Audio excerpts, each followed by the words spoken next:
Diyan sa probinsya, kayong mga mangunguma, kayong mga taga magsasaka, isang taon kayo magtitiis, magtanim, mag-harvest hanggang sa ma-harvest ninyo ang inyong tanim.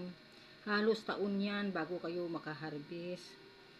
Yung abono ninyo, yung mga binhi ninyo ay utang yan, alam ko yan, utang yan para makatanim. Pag anihan, bayaran, tapos kunti na lang matira sa inyo. Taon-taon ang ginagawa ninyo kahit wala nang matira sa inyo. Nagpapalaklak kayo ng ibang tao. O, di ba? Nagpapalaklak kayo. Pero subukan nyo na pagdating ng araw na wala na kayong pera, wala na kayo, matanda na kayo, at hingi kayo ng tulong sa kanila. Lahat yung mga pinalaklak mo na yan, mawawala yan. Iiwanan ka ng mga iyan. Hindi mo na makita yan. Subukan mong subukan mong kung sakali na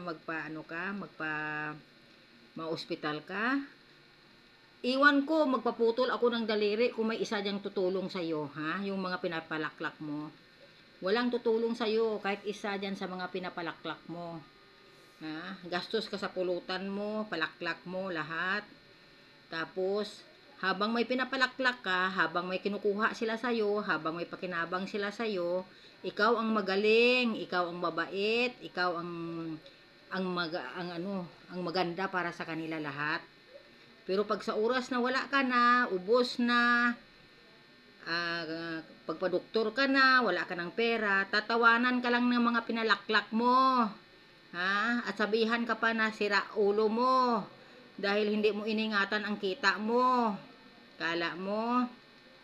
Kaya pag kumita kayo, itabi ninyo para sa sarili ninyo. Hayaan nyo yung mga ibang tao. Hindi yan makakatulong sa inyo. Yung mga pinagagawa nyong mali. Yan. Nag-itiis ka ng init, lahat ulan, para makatanim ka, makaani ka, tapos ipalaklak mo lang sa ibang tao.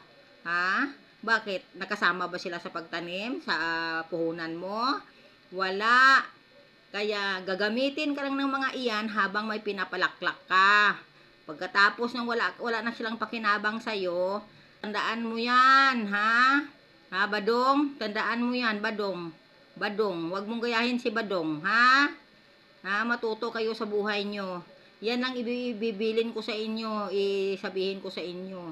Huwag kayo magpalaklak ng mga tao na magaling lang pag may pakinabang sa inyo.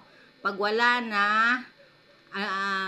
basuran ang tingin sa inyo. Pag ikaw ma-ospital, walang tutulong sa iyo. Pagtatawanan ka ng mga siraulo.